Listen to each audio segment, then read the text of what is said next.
For this episode of the Farmer and the Foodie, we're headed to Foxhollow Farm, my family's farm. And so I'm interested to show people what farming really is all about. Maggie and I met about 10 years ago and became very fast friends, bonding over many things, but primarily food, and then her teaching me where food comes from. And I've gotten to go to Foxhollow several times over the years, but never have I gotten to actually get my hands dirty. And so I'm really excited to have a hands-on experience today. I'm always on the farm, and Lindsey's usually in her kitchen, and so to get us out and inspired by other people is really important. We aim to educate viewers to learn how to cook from real ingredients for their family and friends. And we also want to encourage viewers to access those ingredients from their local farmers.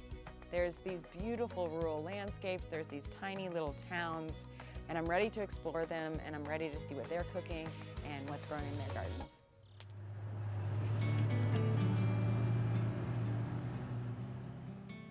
When you approach Foxhollow, you feel this peace and this ease. You get to appreciate the scope of the land and the earth, and you can just sense how much they honor it, while at the same time knowing that it's being put to fantastic use. Foxhollow is 1,300 acres. 700 acres are fenced in for the cattle. You'll see them usually with their heads down, munching away on the grasses. And then there's about 20 acres of land that we can use for growing vegetables, fruits, and then there's 500 acres of woodlands. The vision at Foxhollow is to build a biodynamic farming community. So it's looking at the whole picture of our farm, the woods, the fields, the pastures, and making sure that all of those elements are in balance. Our main thing is grass-fed beef, but we have a lot of incredible entrepreneurial young farmers on the farm that are growing produce for our local community. So how many different types of tomatoes do you have down here? I did about 4 different varieties. Okay. You want to take one of these? Right. So tell me, show me a ripe one versus, I can see the obviously not ripe ones. Yes. It's the in-between when I get worried about pulling them too early. This one's pretty good. Okay. I guess that's the best way to tell. That's how I tell.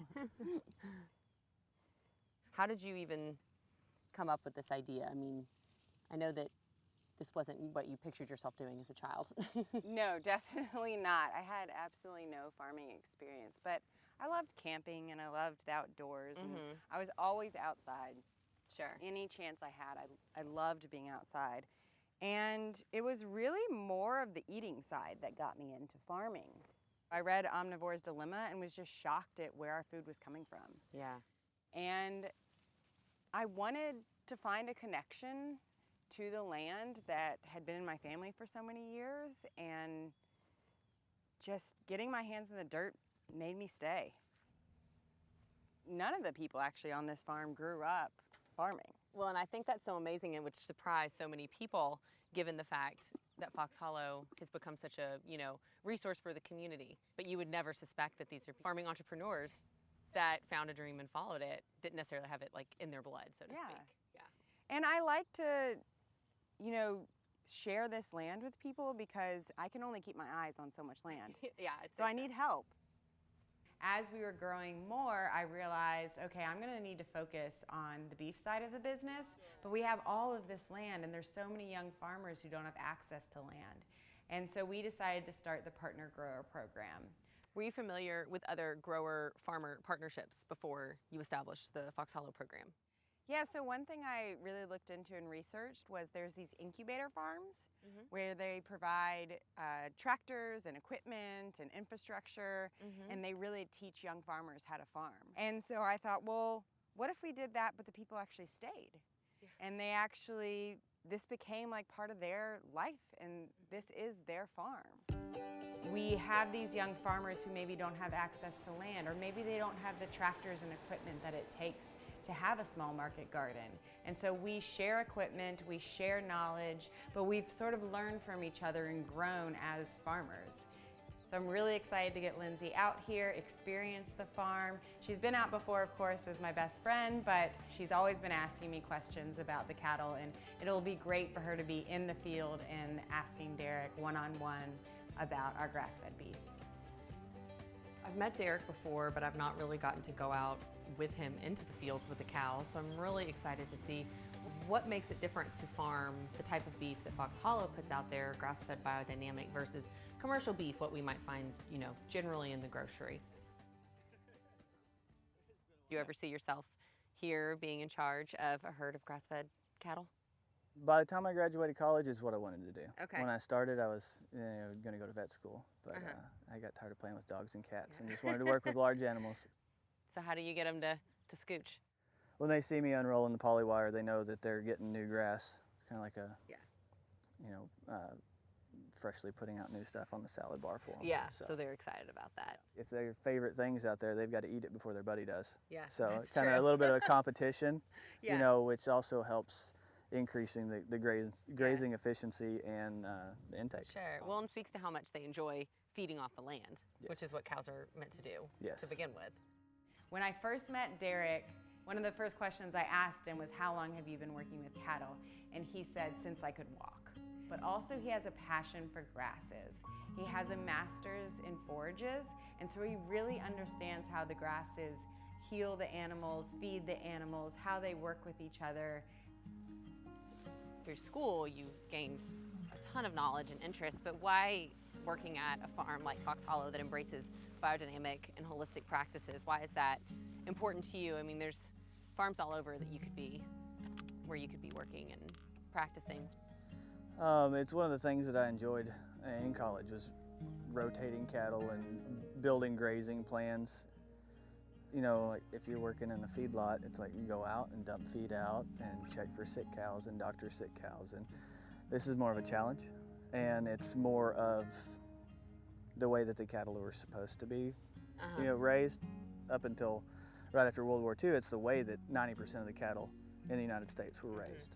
So, I mean, it's really easy to just grab a cow and stick it with an antibiotic, but we've had to do a lot of research into finding alternative methods. So how does that translate to what we're then eating when I buy Foxhollow's meat? Well, it starts at the ground.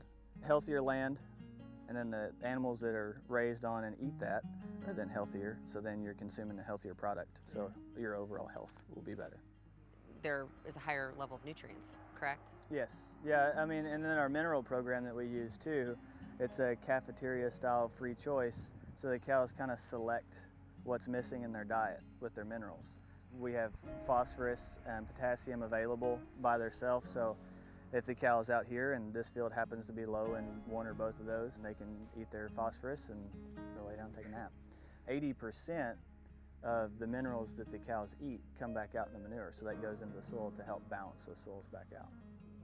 You weren't kidding, they moved right over into this new fresh grass. Yes, Didn't have to do anything. Excitedly. Do they have some personality? Most of them do. Yeah, it seems like it, Yeah, most of them do. And they seem extremely relaxed. So Derek taught me that everything starts from the ground, and I think that that's a general belief system throughout the farmers at Foxhollow. We decided to do biodynamic agriculture because we believe it's the best possible way to heal this land. The cattle are mowing for us, they're fertilizing for us, they're aerating the soil with their hooves. Really, you're trying to make sure that ecosystem underneath the grass is really healthy, so then the root system can go really far down and the proteins in the grasses can come up and feed them real nutritious grasses. When we first started Foxhollow as a biodynamic farm community, we knew we had the cattle, but we wanted to add some more diversity to our plate. And so Pavel came along, and he's been alongside me since the beginning. I originally was going to help part-time while still going to U of L. And then by the second season, just kind of caught the bug. And do you feel like you have the hang of things yet? Every season is like a new season for me. I feel like I'm starting over every year, with diversified vegetable production. There's just so many ways of growing each crop. Yeah. And so we're just constantly evolving in the way we are preparing our soil, our beds. You definitely inspired me to invite more young farmers to come here. And then we started inviting other people. What has that been like, showing other people how to farm. The experience here is pretty hands-on. It's pretty intimate. I think that's exciting for me and the interns. Why it's important to teach others how to farm is just to show that you could make a living doing what you like to do.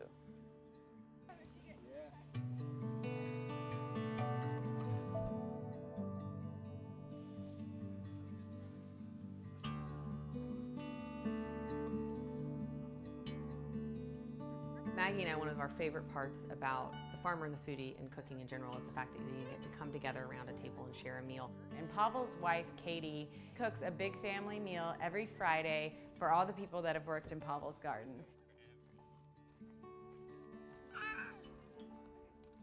What did you guys make? Tomato tart? This is a tomato tart, yes, that Maggie has made before, and it smells amazing. So I'm super excited to try it. I brought tomato cheese, local cheese, not fresh, but. Well, thank you guys for joining us. Thank you. So who comes every Friday? Like to lunch, who's invited? So anybody that helps that day. So Okay. usually it's always Pavel and this year's interns. Okay. And then whoever else volunteers. Grace was our intern actually last year, Okay. and she's been back. When there's yeah. yeah.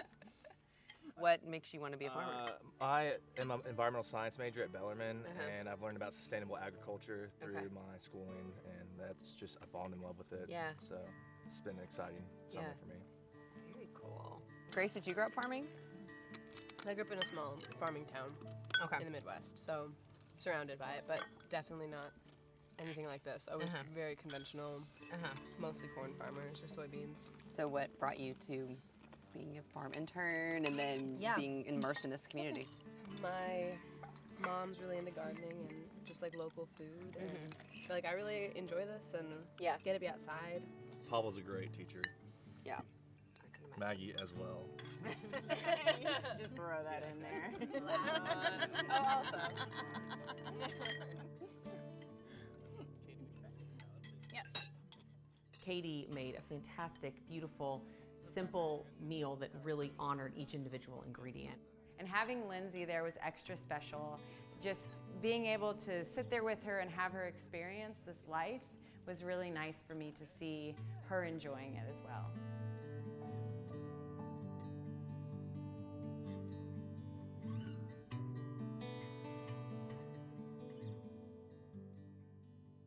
So Lunch on the Farm reiterated to me how amazing food tastes when it's picked straight from the ground and put right on the table. And one farmer at Foxhollow, Jared, has taken this idea to the next level. We knew that if we were going to be farming all this delicious food, we wanted to be able to prepare it in a big space for a lot of people. And so we've had this commercial kitchen for a while, and when we met Jared, we knew it was going to be a perfect fit. So what does CSK stand for? Community Supported Kitchen. All right. Yeah. And this is not something I've heard of before, so I'm feeling like this is a very original concept that you've created. Yeah, there's only one other farm that does what I do in the States that I know of, at least. Everything we grow on 2 acres following organic and biodynamic practices, we then turn into weekly meals for people on a week-to-week basis so they can come and go as they please. It's already pre-prepared. Yeah, everything's fully cooked. All they have to do is reheat. You're clearly working with some interesting products here that are not like your everyday veggies. I see black garlic over here. Yeah. Timer went off.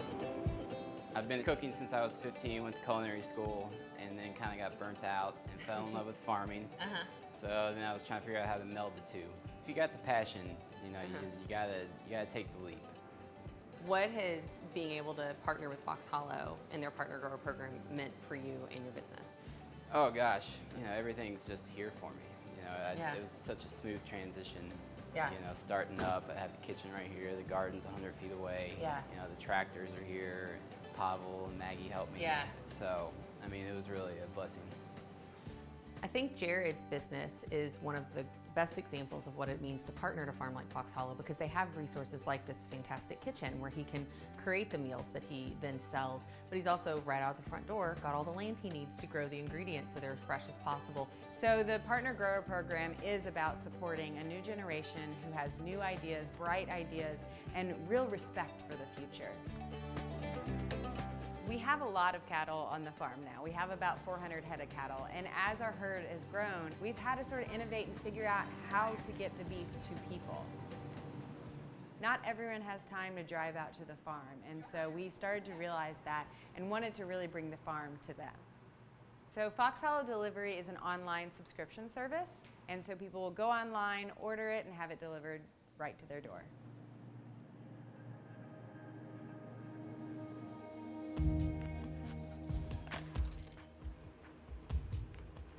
This one going out front, right?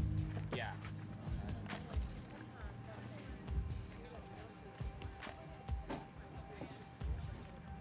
So I've been an avid farmers market goer for several years now and have slowly developed friendships and relationships with the farmers at the market, and I love that. I love being able to go up and talk to my farmer.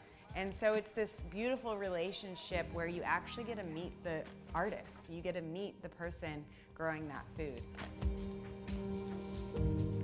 Pavel and his gang were harvesting all day yesterday into the evening, and now they're here early this morning with this wealth of vegetables. This is a lot of work, and it just makes you understand how valuable each and every vegetable on his table is.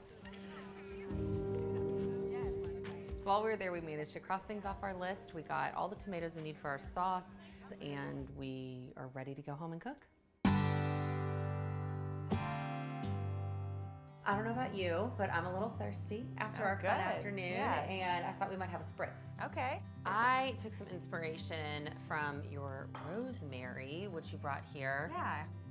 And Aperol is an Italian aperitif, and it's infused with like just a whole bunch of different herbs and other interesting ingredients. What I thought I might do though is sort of take it up a notch by letting it hang out with some rosemary for a while. So that's been steeping. This has been steeping just at room temperature for a couple of days. So we're gonna mix that with a little bit of Prosecco. Great. And some soda water. It's a nice, like, refreshing drink to get our appetites going as we make this big meal. Oh, I love a nice cocktail while I cook. So when Lindsey was out on the farm and she got to meet all the different farmers on Foxhollow and have that community lunch with us, I was really inspired to cook something that you can cook for a crowd. These meatballs in particular, I love just making on a Sunday afternoon in a huge batch. You can throw them in the freezers. They're easy to make in a pinch, and then also, who doesn't love a meatball? I've got a marinara sauce. It's sort of my go-to. It's really simple. You can simmer it for 20 minutes or you can simmer it all day long, whatever you prefer. I think it's great both ways. So we've got some basil from your garden here we're gonna throw in there, and like a lot of garlic. I hope you're okay with that. Do you peel your tomatoes for sauce? I do, and Okay. especially when I'm canning or freezing, I take out all the bad spots, boil them like this, and then peel them all. So you use the same technique, Yes. yeah. Oh, so you can see right there, you see Yes, that that skin one peeling is. away? So we're gonna pull this guy out.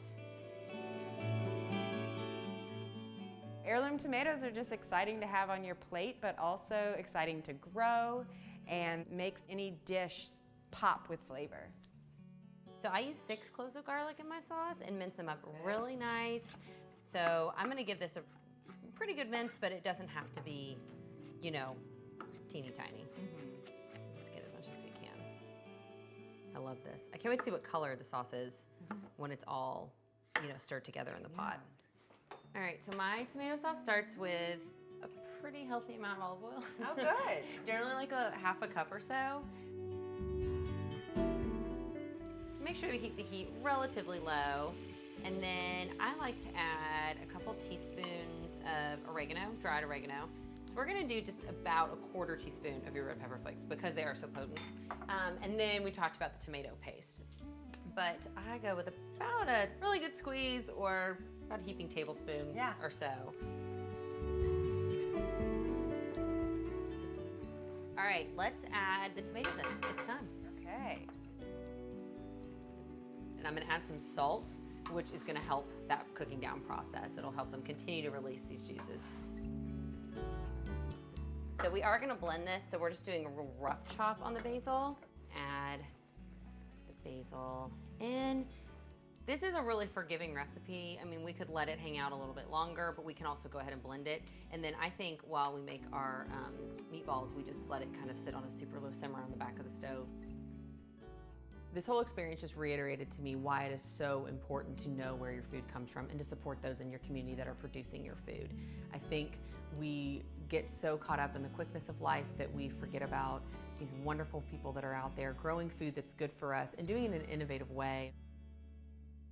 You had mentioned it's really important for grass-fed beef to be at room temperature. Why exactly is that?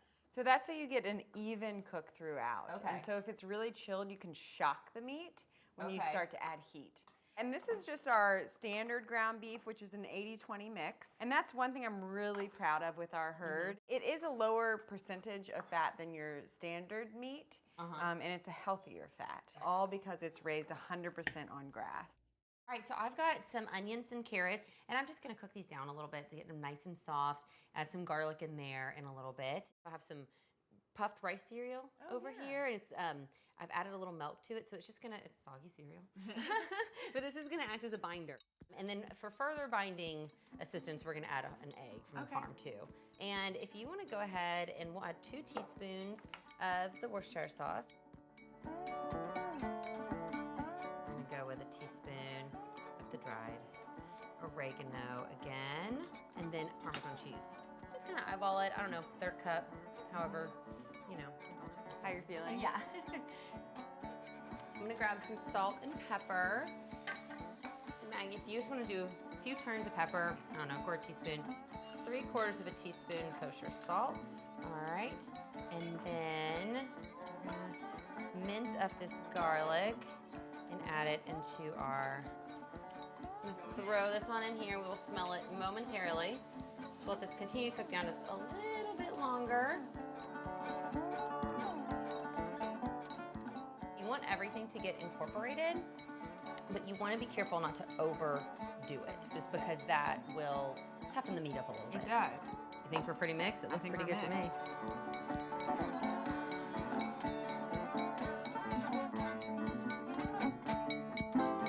So when you're on the farm right now, this is really the best season. There's just so much. There's all the fresh lettuces and every vegetable you could ever dream of. And when you're having a lovely, rich bowl of spaghetti and meatballs, I love to have something fresh paired with it. So we're gonna have a salad, mix in a little bit of fresh herbs, and then make our own vinaigrette. So we make sure we have something nice and bright to couple with our rich meatballs and sauce. Okay, what is this? Besides, it's so cool. Like, I would think it's like a squash of some sort. Yeah, I love to get people to like guess what that is. Okay, well, I'm gonna go cucumber. Yes. But, I mean, this is so fun. Yeah, it's called a lemon cucumber, actually. Okay, I totally see the inspiration for the name. Yeah, and so it looks like a lemon, and it even has a little bit of a smell like a lemon. It does? Yeah. Okay, yeah. So what kind of carrots are those? Is there a These particular are variety? Mokum carrots. So they have a really high sugar content, actually. Oh, so they're sweet? Like So extra they're- sweet? Yes, so they're extra sweet. Nice. And they're a little shorter time frame, so they only take about 55 days until they reach maturity. This is mature? Yes, they get bigger, but I decided to harvest them a little early because I think they're sweeter when they're young. Oh my gosh, they are sweet. Yeah. They're so good. My respect for food has gone way up since farming and since meeting these farmers that are growing all this incredible produce. And so I really try to make sure that I'm feeding my family everything possible from the farm and making sure they're getting this diverse mix of ingredients on a table. Okay, so our meatballs have hung out in the fridge for a little bit, so you can see that they're nice and like set up. I like to cook them in the oven and flip them halfway so they get nice and browned on both sides. And we're gonna do these on 400 for like 20 minutes, and that should cook them all the way through, and if not, then they'll also get to finish cooking in the sauce. We're gonna put everything over these squash noodles, which that's something you're gonna show me. Yes, I'm excited to teach you about this because it is a perfect way to use all this summer squash. So usually if I have a nice hot sauce like we have, I'll do them raw. Okay. And so we're using squash right now, which lends itself very well, but you can also use zucchini. Oh my gosh, look at those. Yes. That's and they become fantastic. really long, so They sometimes when you're do. eating, you kind of look like a goofball. Well, it's like spaghetti. Yes. It's perfect. So would you like to give this a whirl? I would love to give this a whirl.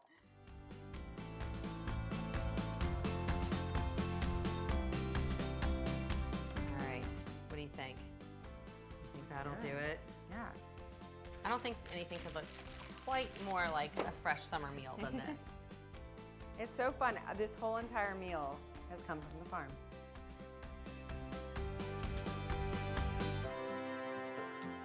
Pass that around. Maggie, you want to Yeah. start out with the salad? Definitely. And Skiles gets to have a lot of my salads when he comes over for dinner. So I imagine. Oh, great. Skiles came over to join us for dinner. Skiles is always up for a meal. He is also the groundskeeper here at Foxhollow, so he definitely has an eye on every piece of the farm.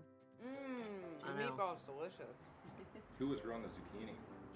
These are squash noodles from cobble squash that we harvested on Friday. And then we got to share in this wonderful farm lunch that they make Have on you ever Fridays. been to Katie's farm lunch? That's when I try to mow their yard. I love that though. You're literally eating what you just harvested. I think that's like such a beautiful tradition. Yeah.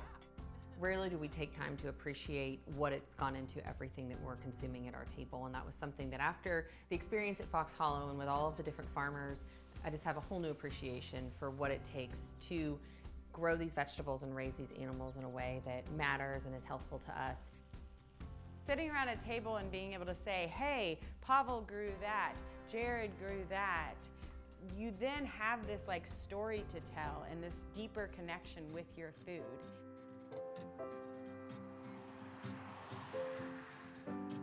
I want people when they come to Foxhollow to feel that peace that nature brings and also get inspired to do something, to cook for their family, to find the farmer's market and go buy from farmers, and to really just appreciate where their food comes from.